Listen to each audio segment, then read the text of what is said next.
Hello friends, so before we start कि क्या होती है सी प्रोग्रामिंग, कैसे होती है सी प्रोग्रामिंग, उससे पहले हमने कुछ basic concepts related to programming language समझे जो कि पिछले वीडियो में समझे थे। इस वीडियो में हम ये समझेंगे कि प्रोग्राम और प्रोसेस में डिफरेंस क्या होता है, किस तरीके से एक प्रोग्राम प्रोसेस बन जाता है। प्रोग्राम की डेफिनेशन आपको पता होगी। प्रोग्राम सेट ऑफ इंस्ट्रक्शंस है किसी स्पेसिफिक टास्क को परफॉर्म करने के लिए। जैसे मुझे 1 से लेकर के 10 तक गिनती लिखनी है। I want to write the counting from 1 to 10। So ये अगर मुझे करना है then I have to provide certain instructions कि कैसे मुझे लिखना है। प्रोग्राम के थ्रू अगर समझाना है तो प्रोग्रामिंग लैंग्वेज में मैं उसे लिखूंगा और मुझे एक सिंटैक्टिकल रूल फॉलो करना होगा। वही रूल प्रोग्रामिंग लैंग्वेज है। हर प्रोग्रामिंग लैंग्वेज का एक अपना रूल है। तो सी का अपना एक रूल है। तो जब मैं सी लैंग्वेज के रूल्स फॉलो करूंगा तो then it will become C programming language. मैं सी प्रोग्रामिंग पे काम कर रहा हूं इन दैट केस। ठीक है।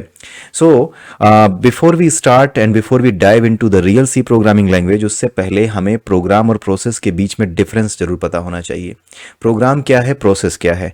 प्रोग्राम कुछ नहीं है। प्रोग्राम सेट ऑफ इंस्ट्रक्शंस है जो कि एक बाइनरी फाइल में होता है। बाइनरी फाइल क्या है? बाइनरी फाइल वो है जिसमें मशीन लैंग्वेज लिखी होती है, मशीन कोड होता है।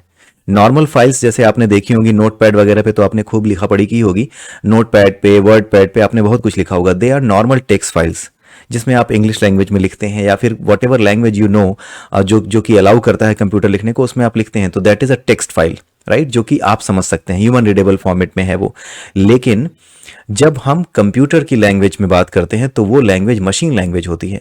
सो जब हम कोई प्रोग्राम लिखते हैं तो हमने पिछले वीडियो में ही डिस्कस किया था कि प्रोग्राम को लिखने के बाद वो प्रोग्राम हम कंपाइलर और लिंकर की हेल्प से, लिंकर एंड कंपाइलर एग्जीक्यूट होते हैं उनके ऊपर, उस प्रोग्राम पर, और उसको वो मशीन लैंग्वेज में कन्वर्ट कर देते हैं। राइट ये लिंकर क्या है, कंपाइलर क्या है, कंपाइल कैसे होता है, ये सब हम आगे समझेंगे। सो जब हम उसको कंपाइल और लिंक कर देते हैं then it becomes a machine language code, binary code बन जाता है। तो वही बाइनरी फाइल जो होती है, जो कि मशीन लैंग्वेज इंस्ट्रक्शंस रखती है अपने पास, that file on the hard disk is known as program. तो हार्ड डिस्क पे एक फाइल होती है जिसमें set of instructions machine language में लिखे होते हैं, उसको क्या कहते हैं, प्रोग्राम कहते हैं। लेकिन वो प्रोग्राम तो हार्ड डिस्क पे पड़ा हुआ है। वो चलता कब है? जब आप उसको डबल क्लिक करते हो। आपने देखा होगा कि whenever you double click a program, जैसे अगर आपने नोट पैड को डबल क्लिक किया तो नोट पैड को जैसे ही आप डबल क्लिक करते हैं वैसे ही नोट पैड ओपन हो जाता है। ओपन होता है तो वो क्या है, वो प्रोग्राम इन एग्जीक्यूशन आ गया। तो जब कोई प्रोग्राम, जैसे नोट पैड की फाइल पड़ी हुई है, आपने उसको डबल क्लिक किया, जब तक आपने डबल क्लिक नहीं किया था तब तक वो एक प्रोग्राम है। जैसे ही आपने उसको डबल क्लिक किया, नोटपैड आपके सामने खुल गया। जैसे ही वो खुला, now it become a process. ये एक प्रोसेस बन जाता है, राइट। और प्रोसेस जब ये बन जाता है देन इसकी एंट्री प्रोसेस में आने लगेगी। जो आप टास्क मैनेजर देखते हैं ना, वहां पे प्रोसेस की लिस्ट में नोटपैड का नाम आने लगेगा, राइट। वो प्रोसेस की पूरी डिटेल दिखाता है। अगर आपने टास्क मैनेजर कभी ओपन किया हो तो वहां पे वो प्रोसेसेस के नाम से आने लगता है। जब तक कोई प्रोग्राम, जब तक कोई फाइल हार्ड डिस्क पे है, जब तक कोई बाइनरी फाइल हार्ड डिस्क पे है जो कि एग्जीक्यूट हो सकती है, मशीन लैंग्वेज कोड को, इंस्ट्रक्शंस को एग्जीक्यूट कर सकती है, जब तक वो हार्ड डिस्क पे पड़ी है तब तक वो प्रोग्राम है। जैसे ही आपने उसको डबल क्लिक किया, वो किस में आ जाती है, वो प्रोसेस बन जाती है, वो मेमोरी में आ जाती है, मेमोरी में लोड हो जाती है और वो प्रोसेस बन जाती है, राइट। अगर आपने ऑपरेटिंग सिस्टम पढ़ा हुआ है, समझा हुआ है जरा सा भी, तो आपको मेरी बातें समझ में आ रही होंगी कि मेमोरी में आ जाने का क्या मतलब है। अगर आपने नहीं भी पढ़ा है तो भी आपको धीरे धीरे समझ में चीज़ें आ जाएंगी। इस कोर्स में, जो सी प्रोग्रामिंग लैंग्वेज का जो कोर्स मैं आपके लिए लेकर के आया हूँ, इसमें मेरी कोशिश ये नहीं है कि मैं आपको सिर्फ सिंटैक्स पढ़ा दूँ, कैसे प्रिंट एफ स्कैन एफ करते हैं, किस तरीके से चीज़ें प्रिंट करते हैं, कैसे गिनती पहाड़े लिख लेते हैं। That is not the purpose. Purpose ये है कि मैं आपको बहुत ही बेसिक चीज़ें, कॉन्सेप्चुअल चीज़ें समझाऊं और बिल्कुल हाई लेवल, एडवांस लेवल तक भी आपको लेकर के जाऊं। अगर आप मेरे साथ बने रहते हैं तो आपको निश्चित रूप से फायदा होगा सी प्रोग्रामिंग लैंग्वेज के इन वीडियोस में, राइट। सो प्रोसेस क्या है? Process is a program in execution. आइए आगे देखते हैं कि किस तरीके से एक प्रोग्राम प्रोसेस बनता है। हमारा जो ऑपरेटिंग सिस्टम है, देखिए, जो आप विंडोज ऑपरेटिंग सिस्टम पे, जैसे मैं अभी काम कर रहा हूँ, आप हो सकता है लिनक्स पे काम कर रहे हो, किसी भी ऑपरेटिंग सिस्टम पे आप काम कर रहे हो। हर ऑपरेटिंग सिस्टम के पास एक मॉड्यूल होता है जिसे हम कहते हैं लोडर, ठीक है। वो लोडर क्या करता है, जैसे ही आप किसी प्रोग्राम को डबल क्लिक करते हो वैसे ही वो लोडर क्या करता है, उस प्रोग्राम को मेमोरी में लेकर के आता है, उसे मेमोरी में लोड करता है। This loader it loads the programme into main memory. Main memory कुछ एक मेमोरी एरिया होता है, जो मेन मेमोरी जो आपकी रैम होती है उसमें उसको लोड करता है, राइट। उस मेमोरी एरिया में जब इसको लोड करता है, उसको ले करके आता है, तो वो जो एड्रेस स्पेस होता है, पूरा का पूरा जो मेमोरी एरिया होता है जहां पे इसको लोड किया जाता है, उसको क्या कहते हैं, उसको वर्चुअल एड्रेस स्पेस कहते हैं। यानी आपका जो प्रोग्राम हार्ड डिस्क पे था वो वर्चुअल एड्रेस स्पेस में आता है, मेमोरी में, मेन मेमोरी में, राइट। जिस एरिया में ये रखा जाता है उसको वर्चुअल एड्रेस स्पेस कहते हैं। अगर आपने virtual address space, physical address space के बारे में नहीं पढ़ा है, लॉजिकल एड्रेस और फिजिकल एड्रेस के बारे में नहीं पढ़ा है, तो आप ऑपरेटिंग सिस्टम को जाकर के रिवाइज कर सकते हैं। लॉजिकल एड्रेस, फिजिकल एड्रेस, ये चीज़ें समझ सकते हैं। नहीं भी समझ पा रहे हैं तो भी आने वाले वीडियोज़ में जैसे जैसे हम आगे बढ़ेंगे सी प्रोग्रामिंग लैंग्वेज के इस कोर्स में, वैसे वैसे ये सारे terms in terms of programming language मैं आपको बताता चला जाऊंगा, ठीक है। सो लोडर जो है वो प्रोग्राम को मेन मेमोरी में लोड करता है। मेन मेमोरी में जब ये लोड करता है तो ऐसा नहीं है कि बिल्कुल एक गठरी की तरह आकर के लोड हो जाता है, नो। आपने अपने प्रोग्राम में क्या लिखा हुआ है, कुछ इंस्ट्रक्शंस लिखते हैं, ठीक है। आप कुछ इंस्ट्रक्शंस लिखते हैं कि मेरे को प्रिंट करना है हेलो वर्ल्ड, या मेरे को प्रिंट करना है मेरा नाम, ठीक है, ये इंस्ट्रक्शंस लिखते हैं। उसके अलावा हो सकता है आप दो नंबर्स ऐड कर रहे हो अपने प्रोग्राम में, तो अगर आप दो नंबर्स ऐड कर रहे होंगे तो दो वेरिएबल यूज करेंगे, ठीक है। कोई भी दो वेरिएबल होंगे, दो नंबर्स होंगे, उनको यूज करेंगे, वो भी कहीं ना कहीं स्टोर होते हैं। हो सकता है कि रन टाइम पे आपको कुछ मेमोरी की ज़रूरत पड़े, जैसे आप हो सकता है कि ऐसा प्रोग्राम बना रहे हो जहाँ पे आपको रन टाइम पे मेमोरी की ज़रूरत पड़े, रन टाइम पे और मेमोरी की ज़रूरत पड़े, राइट। जैसे हो सकता है कि आपका प्रोग्राम कुछ ऐसा प्रोग्राम हो जो रन टाइम पे स्टूडेंट्स की डिटेल लेता है और स्टूडेंट्स के रिकॉर्ड को क्रिएट करता है, राइट। तो रन टाइम पे स्टूडेंट्स आ रहे हैं, आपको नहीं पता है, प्रोग्राम जब आपने लिखा था तब आपको नहीं पता था कि कितने स्टूडेंट्स आएंगे, लेकिन रन टाइम पे आपको स्टूडेंट्स नए नए मिलते चले जा रहे हैं। हो सकता है 10 स्टूडेंट आ जाएं, हो सकता है 15 स्टूडेंट आ जाएं जिनको आपको रजिस्टर करना पड़े एक दिन में, राइट। तो जब आपको एक दिन में 15-20 स्टूडेंट को रजिस्टर करना होगा तो उन स्टूडेंट की इंफॉर्मेशन भी जब आप स्टोर करोगे तो उस इंफॉर्मेशन को स्टोर करने के लिए भी कुछ ना कुछ मेमोरी चाहिए होगी, right. And that memory will be needed at run time. So ये जो मेमोरी रन टाइम पे नीडेड है, ये जो मेमोरी आपके प्रोग्राम एग्जीक्यूशन में पहले से आपने डिसाइड कर रखी है कि इतनी तो चाहिए ही होगी, जैसे दो नंबर्स को ऐड करना है, अगर आपने ऐसा कोई प्रोग्राम लिखा है तो अगर वो सारी चीज़ें पहले से लिखी हैं या फिर रन टाइम पे कोई मेमोरी चाहिए, कुछ भी नया रिसोर्स आपको रन टाइम पे चाहिए, तो उसके लिए एक अलग मेमोरी लोकेशन का या मेमोरी आपको कैसे मिलेगी उसका एक मैकेनिज्म होगा, राइट। आपने अगर पहले से बता रखा है कि दो नंबर्स हैं ए और बी, उनको ऐड करना है, तो उसके लिए भी एक अलग मैकेनिज्म होगा कि उन दो नंबर्स को मेमोरी में कहाँ स्टोर किया जाएगा और कैसे इंस्ट्रक्शंस परफॉर्म किए जाएंगे उन दो नंबर्स को जोड़ने के लिए। तो ये सारी चीज़ें आपके प्रोग्राम के थ्रू की जाती हैं। तो इस आपके इस प्रोग्राम के थ्रू जो डिफरेंट आप टास्क परफॉर्म कर रहे हो, डिफरेंट चीज़ें जो आप परफॉर्म करोगे, जैसे मेमोरी की ज़रूरत है, इंस्ट्रक्शंस भी हैं, वन बाय वन एग्जीक्यूट होंगे। जैसे पहला इंस्ट्रक्शन है कि आपने वेरिएबल को कोई वैल्यू इनपुट किया, यूज़र से इनपुट लिया कि तुम मुझे एक नंबर दो, दूसरा नंबर दो, एंड नाउ अब मैं जोड़ूंगा। सो ये क्या है, ये इंस्ट्रक्शंस हैं, ये instructions one by one execute होंगे। पहला इंस्ट्रक्शन आएगा please enter first number, then दूसरा इंस्ट्रक्शन आएगा प्लीज़ एंटर सेकेंड नंबर, फिर तीसरे इंस्ट्रक्शन में आप उन दोनों को जोड़ोगे और चौथे इंस्ट्रक्शन में आप दोनों का सम दिखा दोगे। तो ये जितने भी इंस्ट्रक्शन हैं ये एग्जीक्यूट होंगे।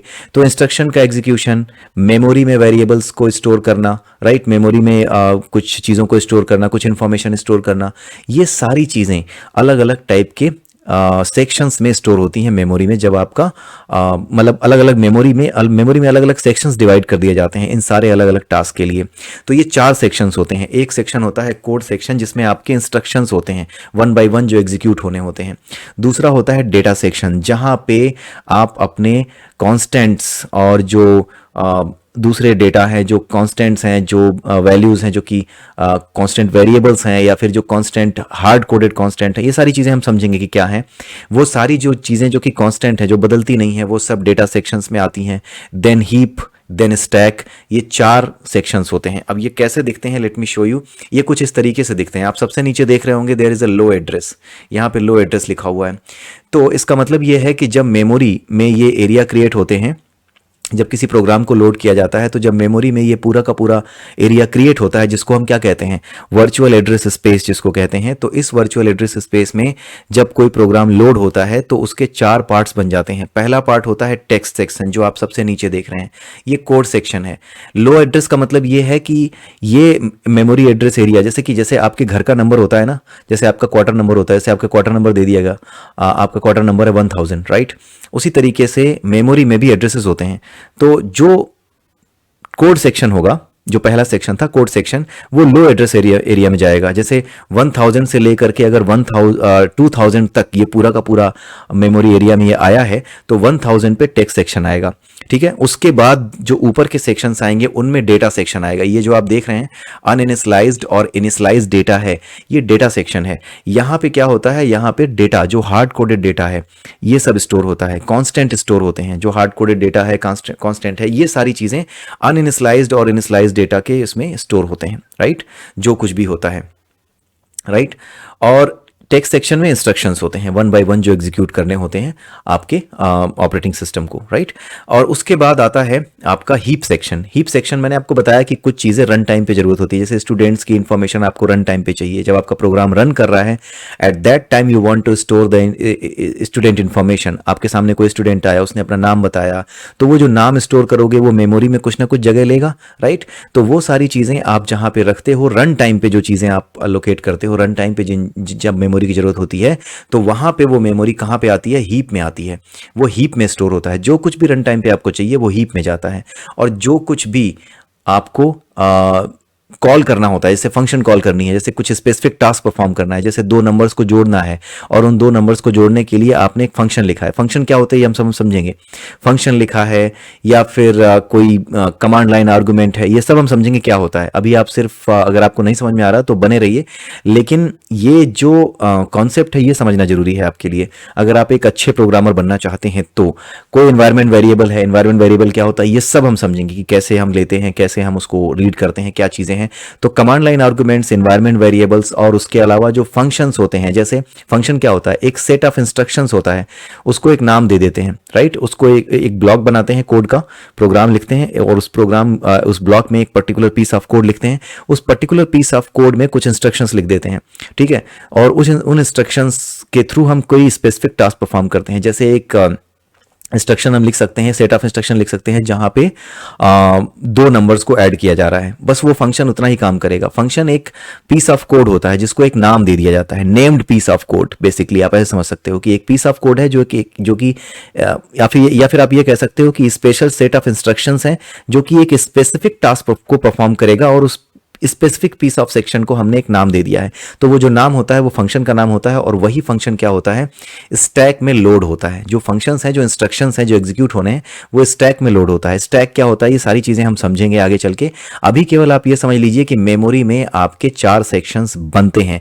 जो स्टैक है ये भी मेमोरी एरिया ही होता है। ये मेमोरी भी बढ़ती रहती है, ये मेमोरी नीचे की ओर बढ़ती है, अपने डाउनवर्ड्स ये मेमोरी जाती है। यानी कि अगर स्टैक आपने 2000 पे अलोकेट किया था तो जब वो ग्रो करेगा, जब आप स्टैक को और ज्यादा यूज करोगे तो ये 2000 से नीचे आएगा, 2000, 1998, 1994, 1000 ऐसे आएगा नीचे की ओर।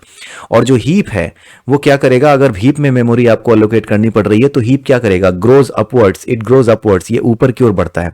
सो जब हीप ऊपर की ओर बढ़ता है, ग्रोज अपवर्ड्स, देन ये क्या करता है, सपोज अगर आपने 1000 पे हीप शुरू किया है तो जब आप हीप में एक नई मेमोरी एलोकेट करेंगे तो जो नई मेमोरी एलोकेट होगी वो उसका एड्रेस ज्यादा होगा, राइट। 1000 अगर आपको पहले मिला था तो 1004 मिलेगा, 1006 मिलेगा।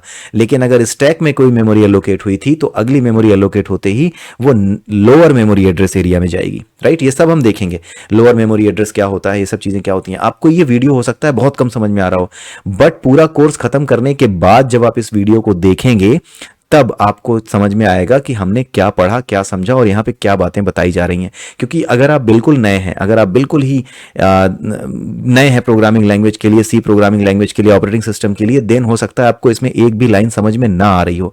बट बियर विथ मी, मैं आपको यकीन दिलाता हूं आपको एक एक चीज इसमें जो बताई गई है वो आपको समझ में निश्चित रूप से आएगी, राइट। स्टैक मेमोरी एरिया है, हीप मेमोरी एरिया है। हीप जो है ऊपर की ओर बढ़ता है, स्टैक नीचे की ओर बढ़ता है, राइट। यानी स्टैक पे जब भी कोई मेमोरी एलोकेट होगी, जो लोकल वेरिएबल्स होते हैं, जो कुछ हम समझेंगे आगे चल के, लोकल वेरिएबल्स क्या हैं, ये सारी चीजें हम आगे चल के समझेंगे। तो ये सारी चीजें जो एक फंक्शन के अंदर होती हैं, उसमें जो वेरिएबल्स यूज किए गए हैं, उसमें जो मेमोरी एलोकेट की गई है, वो सब स्टैक पे आता है, राइट। और हीप में क्या जाता है, हीप में वो जाता है जो कि डायनामिक होता है, यानी रन टाइम पे जो मेमोरी एलोकेट होती है वो हीप में जाती है। हीप ऊपर की ओर बढ़ता है, स्टैक नीचे की ओर बढ़ता है। तो अगर कहीं पे प्रॉब्लम आती है तो ये दोनों ही आपस में क्लैश करते हैं, कभी भी हीप नीचे की ओर नहीं बढ़ता, क्योंकि अगर ये नीचे की ओर बढ़ेगा तो ये डेटा सेक्शन को बर्बाद कर देगा, टेक्स्ट सेक्शन में घुस जाएगा तो इंस्ट्रक्शंस बेकार कर देगा, राइट। तो इसलिए इंस्ट्रक्शंस को हम बाकायदा चलने देते हैं, राइट। केवल और केवल मेमोरी में ही अगर कहीं किसी तरह की प्रॉब्लम आती है तो वो ऊपर ही रह जाएगी, प्रोग्राम क्रैश हो जाएगा। लेकिन ये जो टेक्स्ट सेक्शन है, डेटा सेक्शन है, कोड सेक्शन है, इनमें कोई प्रॉब्लम नहीं आएगी। और अगर इनमें प्रॉब्लम नहीं आएगी तो प्रोग्राम में क्या गड़बड़ हुई है, कहाँ पे प्रॉब्लम आई है, इसको पकड़ना, इसको कैच करना ईजी हो जाएगा। इस वजह से हीप ऊपर की ओर बढ़ता है, स्टैक नीचे की ओर बढ़ता है, और वो दोनों ही आपस में क्लैश कर सकते हैं, और आपस में क्लैश करके वो एक दूसरे की मेमोरी एरिया को ही बर्बाद कर सकते हैं, but they can not distract anything in code section और डेटा सेक्शन। ठीक है, तो आपको आई होप कि ये चीज़ें सुनने में अच्छी लगी होंगी, या फिर नहीं भी लगी होंगी, समझ नहीं भी आई होंगी, then also please understand this concept कि ये सेक्शन होता है। अगर आपको ज़्यादा कुछ नहीं समझ में आया तो आप बस इतना समझ लीजिए कि मेमोरी में 4 सेक्शंस बनते हैं, उन चारों सेक्शंस का अलग अलग पर्पज़ है, उनके 4 नाम है, बस इतना ही आप समझ लीजिए। आगे चल के जैसे जैसे आप प्रोग्रामिंग लैंग्वेज पढ़ते जाएंगे, ये जो स्पेसिफिक फिगर है, ये जो फोटो है, ये बार बार मैं आपके सामने रखूंगा as soon as any relevant example comes up. कोई भी रिलेवेंट एग्जाम्पल मेरे सामने आता है, मैं आपके सामने इसको रखूंगा। सो इसी के साथ ये पर्टिकुलर वीडियो मैं यहीं पे समाप्त करता हूं। ठीक है, अगले वीडियो में हम फिर मिलेंगे, और अगले वीडियो में हम देखेंगे सी प्रोग्रामिंग के बेसिक्स, कुछ जो अंडरस्टैंडिंग है वो उसको हम समझेंगे, और एक छोटा सा प्रोग्राम हेलो वर्ल्ड का लिखेंगे। राइट, तो इसी के साथ आज का ये वीडियो मैं यहीं समाप्त करता हूं। अगले वीडियो में फिर मिलेंगे, तब तक के लिए have a nice day and bye bye.